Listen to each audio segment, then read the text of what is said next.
So if I don't review these like mini arcs as well and include them as like, standalone sort of defined things, as much as like I would generally sort of like not talk about this and kind of maybe even just group the cover stories together, or I think things like Ennius Lobby and then like post Ennius Lobby, like I feel that's just like one thing. Actually, I think like 1 to 7, Ennius Lobby and post Ennius Lobby are just one thing. But whatever. I'm gonna have to split things up like this if I want to like do these advent calendar things. So deal with it. Today's probably gonna be a shorter one. If I end up talking about 15 minutes about just Gaimon, it's like whatever the hell. What am I doing here? But yeah, let's talk about this. I think this has got like some unique charm, and I think it's got some like contributions to the like sort of early stages of the story. This like short arc which introduces us to Gaimon, who's like this dude that's like stuck in a treasure chest on this like remote island. I think it's like quirky. I think it's heartwarming. I think it leans into that goofiness that the this early stage of the show and the East Blue has, so I sort of like I dig this for the same reason that I dig like Luffy as a concept and like Boogie and whatever.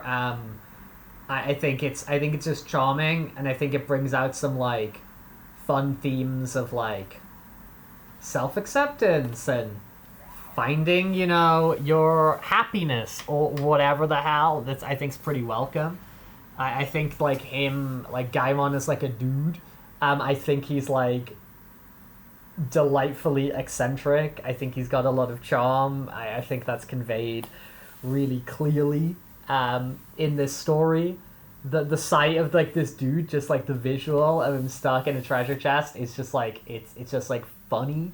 It's just like humorous. It's like oddly endearing, and it just like embodies that like whimsical sort of like cartoony nature of One Piece to me, and his like backstory of being stranded on the island, dedicating his life to protecting the treasure that turns out to be like non-existent is not only funny but also like surprisingly touching.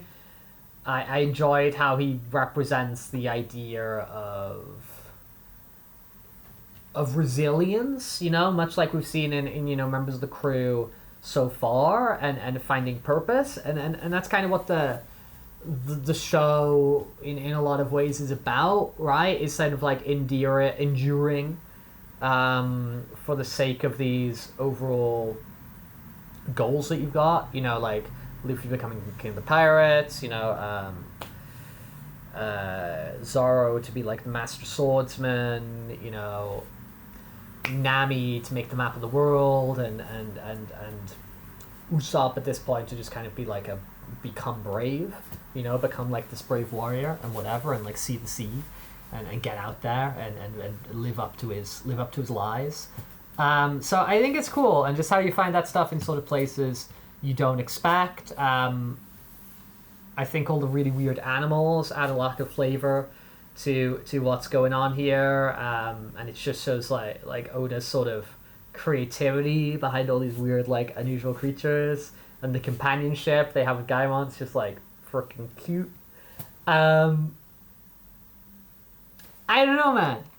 I think it's cool. I think it's really cool. I think that like, yeah, man. I can feel like I just like keep talking here, but it's just like, why would I be doing that? I feel a bit kind of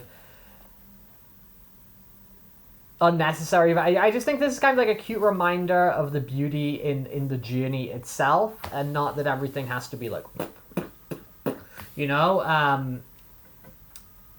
just driving plot. I think that like journey and adventure and carrying and character driving plot is a lot more interesting, which is, I think plot was driving plot in Syrup Village, and it didn't really make sense.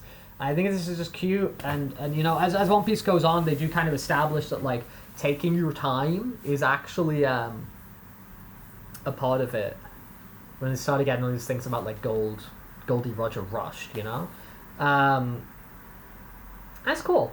It's cute. It's not like a big intense arc, but it embodies the adventurous, accepting sort of spirit of One Piece, which I think it's kind of like a memorable little detour, a memorable little stop on the Straw Cat's journey. So yeah, I'm not gonna just keep talking about this because I could like span this out into like a 10-15 minute video, like they kind of usually are, but it would seem I know it would just seem sort of meaningless. We'll come back next time and we'll talk about the Bharati. We'll talk about the introduction of Sanji and all that sort of stuff.